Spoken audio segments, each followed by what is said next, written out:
7th grade focused class. Mrs. Jackson here to go over the end of the week, the daily language practice to check your understanding and your answers. So this is for week 1, which is due on April the 10th.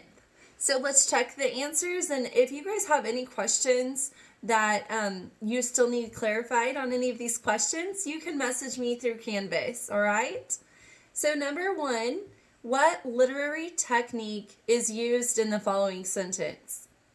The inside of that cavern is like the surface of another planet.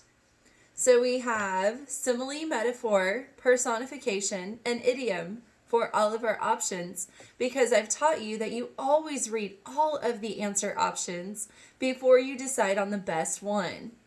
Well, I know that in this sentence there's a like.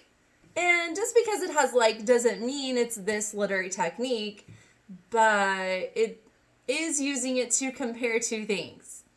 So inside of the cavern is being compared to the surface of another planet. So therefore, this is going to be counted as a simile.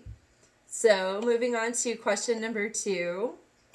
Identify the cause in the following sentence.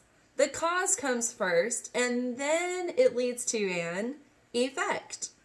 So what caused something to happen in this sentence?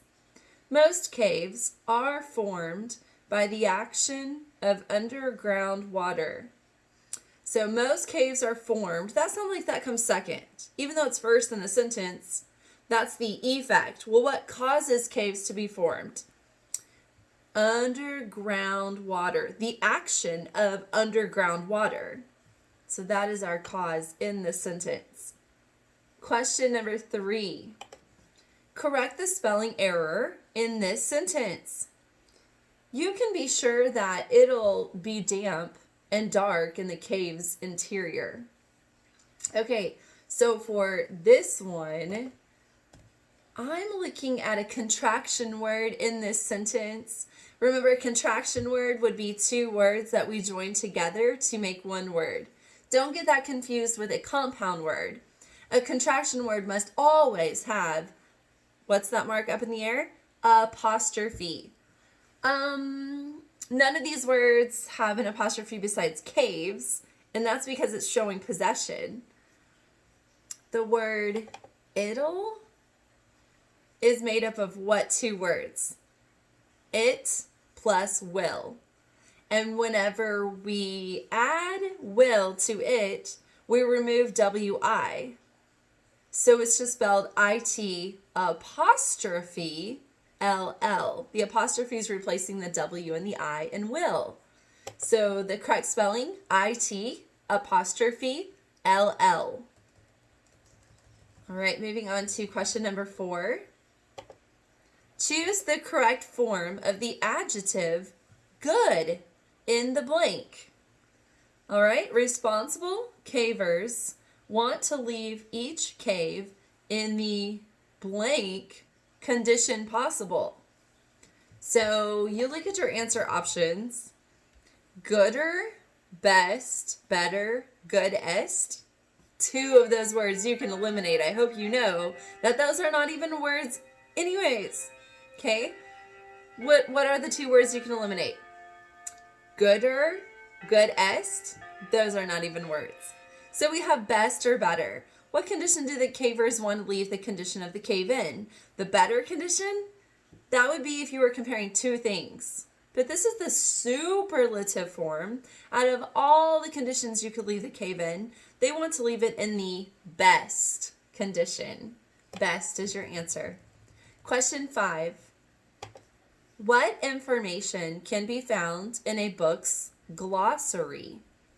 A glossary, that's at the end of the book, and it's similar to another resource called a dictionary. So what do we find in the glossary? We find words, meanings that were in the book, that were throughout the informational book, that the author might think you might not know. And so it's like a listing of meaning words and their denotations, also called definitions. Question 6. What is the cause in the following sentence? Sea caves are formed when surf pounds on rocks along the shore and wears away the weakest rock. This is just like the other cause question that we had, and basically we have to find what causes sea caves to be formed. And the answer is in the sentence. You don't have to guess. You don't have to go research. It's in the sentence. So don't choose an answer that's not even in the sentence. So what causes sea caves to be formed? It says when. That's your connecting cause and effect there. So the answer, surf pounds on rocks. All right. We are on question 7. What is the largest river in the cave system? Okay, on this question, you don't have to research anything. You guys know your answers are going to be found in the information that's already posted for you. So don't do a whole lot of work, go research this or anything like that. Just read this outline. This is an outline of notes, basically. And so you read Mammoth Cave, and you read Roman numeral 1, location and size. And then underneath that category, it says A, B, and C. And it has information on location and size of the Mammoth Cave. Then you scroll down. You have to use your scroll bar on the right. Scroll down to Roman numeral 2, foundation. This is going to tell you about the bottom, the base of the cave. So you read the notes for A and B. Then scroll down some more and read the third Roman numeral 3, inside the cave. And you read A, B, C, D, and those notes. I see something down here that says the largest river. Remember our question, you can always scroll back up too to remind yourself and reread. The question was, what is the largest river? Well, down here it says on B, under Roman numeral 3, the largest river is what? Echo River. Yes, Echo River. Last question for this week.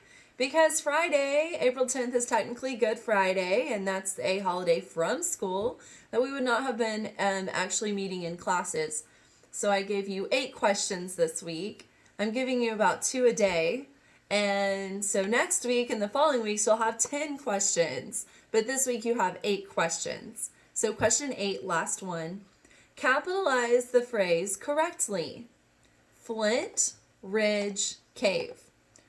Of those 3 words, which of those should be capitalized? So remember, this is a title of a specific location. Therefore, all of these words are part of the name of this specific location. So all of these words should be capitalized. Capital F on Flint, capital R on Ridge, capital C on Cave. This is a proper noun. So all of these should be capitalized. That's your answer. All right, if you guys have any more questions about this daily language practice, this is basically like your bell work. In fact, I got all these questions from your normal bell work packets. I just reduced how much work you're actually having to do. So I hope you appreciate that. And if you have any questions, message me. Bye. Have a great day.